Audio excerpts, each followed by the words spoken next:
নমস্কার সবাইকে আমার ব্লগে স্বাগত। এবারে অনেক দিন পর একটা রান্নার ব্লগ নিয়ে আসলাম। যদিও এখন খুবই কম ছাড়া হয়, একদমই সময় হয়ে ওঠে না। আর একটু ব্যস্ত রান্নাবাড়ি নিয়ে, প্লাস আপনারা সবাই জানেন আমার সাথে শাড়িরও বিজনেস আছে, তো এই দুটো নিয়ে একটু বিজি থাকাতে ব্লগ প্রায় বন্ধের মুখে। তবুও সকাল থেকে এতটা প্রেশার আর আপনাদের অনেক অনেক ভালোবাসায় মোটামুটি কিছু অর্ডার এসছে। আর আজকের তো special menu mutton biryani, chicken চাপ। তো সকাল থেকে অনেকটাই হয়ে গেছে। এখন জাস্ট বিরিয়ানিটা, যেটা মেন কাজ, পাটে পাটে লেয়ারে লেয়ারে সাজানো, সেটা করছি। চিকেন চাপটা রেডি হয়ে গেছে, তো এটা করতেই যাচ্ছি, তখন মেয়ে বলছে, মা আজকের একটা স্পেশাল মেনু, তুমি এটা ছোট্ট করে ব্লগ করো। তাহলে ঠিক আছে, কর। তো চিকেন চাপটা আপনাদের দেখাই। এই যে চিকেন চাপ রেডি, দুটো কড়াইতে। এটাতে আছে প্রায় 3 কেজি মতো, আর এটাতে আছে 1 কেজি মতো। তো মোটামুটি 4 কেজি চিকেন চাপ। এখানে আছে 3 কেজি মাটন। এটা তো বিরিয়ানির জন্য হবে, বিরিয়ানির সাথে সাজাবো মাটন বিরিয়ানি। আর এখানে রাইস রয়েছে, আরও রান্নাঘরে রাইস রয়েছে 2-3 কেজি মতো। মাংস, আলু, বেরেস্তা, ঘি, টোটাল কমপ্লিট। অ্যাকচুয়ালি বিরিয়ানিটা আমার কাছে অনেকেই অনেক দিন ধরেই বলছে যে রূপাদি বিরিয়ানি করো, একদম কলকাতা স্টাইলে। আমি করি কলকাতা স্টাইলেই। আর এখানে না একদম বিরিয়ানিটা, দিল্লির বিরিয়ানিটা, যদিও এখন হ্যাঁ আমাদের এখানে আর্সেলান হয়ে গেছে, আপনাদের দেখিয়েছি, তো ওটা তো কোনো কথাই হবে না, ভীষণ ভালো লাগে। খেতে ইচ্ছে করলে টুক করে ওখানে চলে যাই, কিংবা এখন হোম ডেলিভারি হয়ে গেছে। আর আমার যারা কাস্টমার আছে, যাদের কাছ থেকে আমি অনেক অনেক ভালোবাসা পাই প্রতি উইকেন্ডে, প্লাস রেগুলারও যায় খাবার, তো তাদের অনেক দিন ধরে আবদার যে রূপাদি মাটন বিরিয়ানি করো, মাটন বিরিয়ানি করো। তো ভাবলাম মাটন বিরিয়ানি ঠিক আছে ছাড়ি, অনেক দিন ধরেই আসছে। সাথে চিকেন চাপ, চিকেন চাপটা তো দেখালাম আপনাদের, প্রায় 4 কেজি মতো, আর 3 কেজি 3.5 কেজি মতো মাটন আছে। তো এখন সাজাবো লেয়ারে লেয়ারে, এটা সাজাবো, এটাই হচ্ছে বিরিয়ানির মেন পার্ট। তো আমার প্রসেসটা একটু আলাদা। অনেকে একদম নিচে সমস্তটা দিয়ে ওপরে রাইসটা দিয়ে বেরেস্তা ফেরেস্তাতে যা দেওয়া দিয়ে দেয়। আমি হচ্ছে পার্টে পার্টে দিই। একবার মাংস পড়বে, বেরেস্তা পড়বে, রাইস পড়বে, আলু পড়বে, তারপর আবার ওটা পড়বে, ভাত দিয়ে দেবো, তারপর আবার আরেকটা লেয়ার পড়বে। তো এইভাবে বিরিয়ানিটা করব। আর প্যাকেজিং যাবে, তো রান্নাঘর, এই ঘর পুরো ছড়ানো ছিটানো। আমি অত ডিটেলসে দেখাতে পারছি না, রান্নাঘরে আমার রাখার জায়গা নেই। তো এখানে এনে আমি বিরিয়ানিটা সব যেটা লেয়ারে করবো, প্লেটিং সাজাবো। তারপরে গ্যাসে ওভেনে মোটামুটি 15 থেকে 20 মিনিট এটা দমে রাখবো। তারপর আমার খাবার প্যাক হবে, তো খাবার প্যাকটা দেখাবো। আর এটা একটু দেখাচ্ছি কিভাবে আমি বিরিয়ানিটা লেয়ার করি, এটা একটু দেখাচ্ছি। এই যেটা হান্ডিটা আছে, বিরিয়ানি হান্ডি, এটাতে মোটামুটি 10 জন মতো হবে, 9 থেকে 10 জন হবে। তারপরে আমার ওই রকম আরেকটা ননস্টিকের আছে প্রায় 6-7 লিটারের, সেটাতে করবো।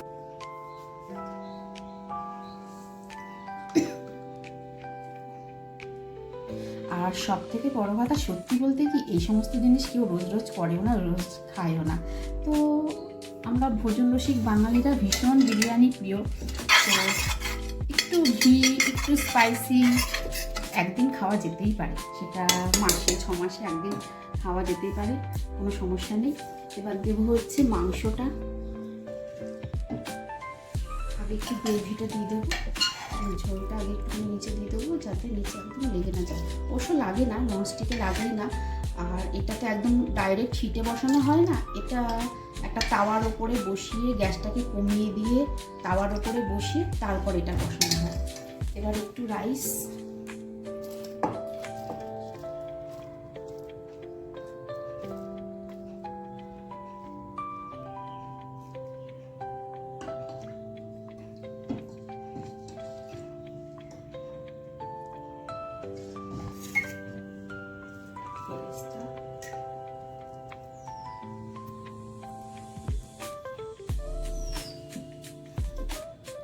ডিমটা দেবো একদম মানে সবার উপরে, কারণ না হলে ডিম যদি আমি প্রত্যেক লেয়ারে দিতে চাই, যখন আমি বিরিয়ানিটা ওঠাবো তখন ডিমটা যাবে ভেঙে। তো ডিমটা দেবো একদম সবার উপরে।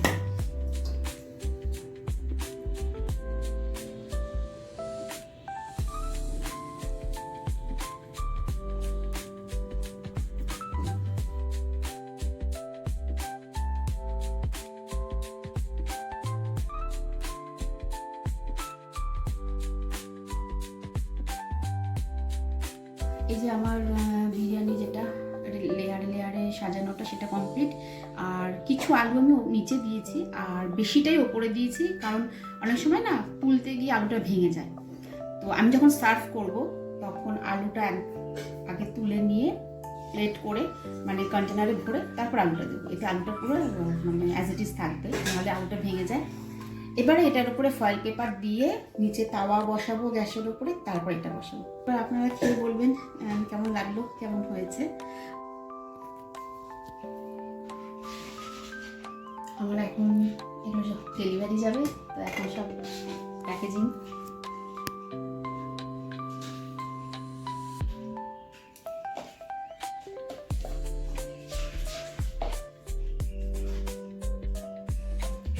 গ্রেভিটা উঠিয়ে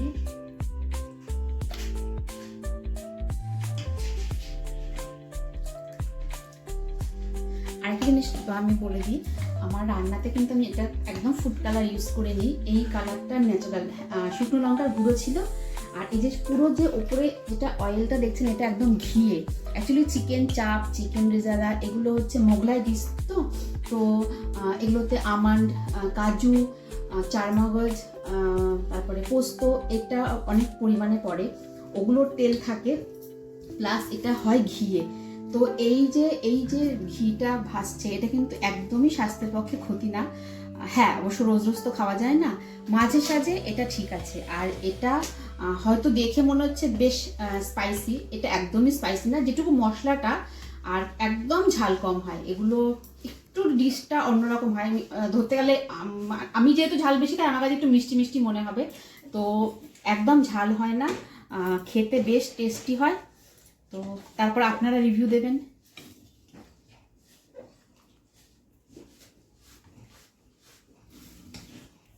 এটা হচ্ছে আমার দুজনের জন্য। তো আমি জাস্ট শুরু করেছি এখন প্যাকেজিংটা, আর অলরেডি 12:30 বেজে গেছে। আমার তো টাইম দেওয়া থাকে 1টা, 1:30, 2টো, একদম আমি চেষ্টা করি টাইমের মধ্যেই পাঠানোর। তো এখন অত ভিডিও করার টাইম নেই।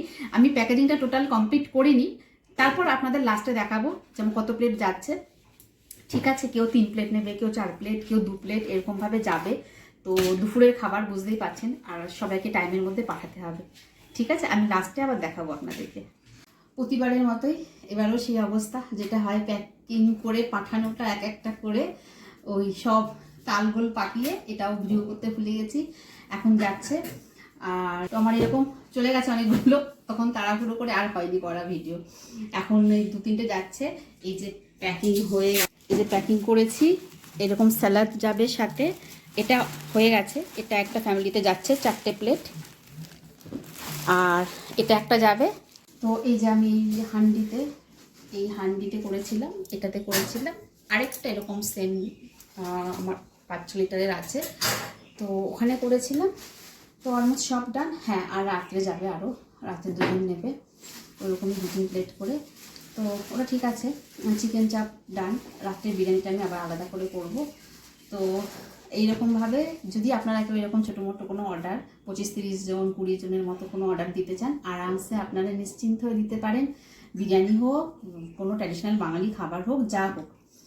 তো আপনারা আশা করি আমি আপনাদের মন রাখতে পারবো। আর হ্যাঁ, যারা যারা নিলে অবশ্যই আমাকে রিভিউ দেবে, তারা রিভিউ দিয়ে দেবে, তো আপনাদেরও সেটা আমি জানাবো। আর আজকের মতো এখানেই রাখি। খুব সকাল থেকে একদম চলছে, চেহারা দেখেই বোঝা যাচ্ছে। এবার ফ্রেশ হব। রান্নাটা ডেলিভারি হয়ে গেলে যারা নিচ্ছে তারা পেয়ে যখন আমাকে মেসেজ করে যে হ্যাঁ পেয়েছি, তারপর আমার নিশ্চিন্ত। এবার একটু গিয়ে ফ্রেশ হব। তো সকাল থেকে চললো যুদ্ধ, আর এইভাবে আপনারা পাশে থাকুন। তো আজকের মতো এখানেই রাখি। আবার কখনো এরকম রান্নার ব্লগ নিয়ে বা অন্য কোনো ব্লগ নিয়ে হাজির হব। নমস্কার।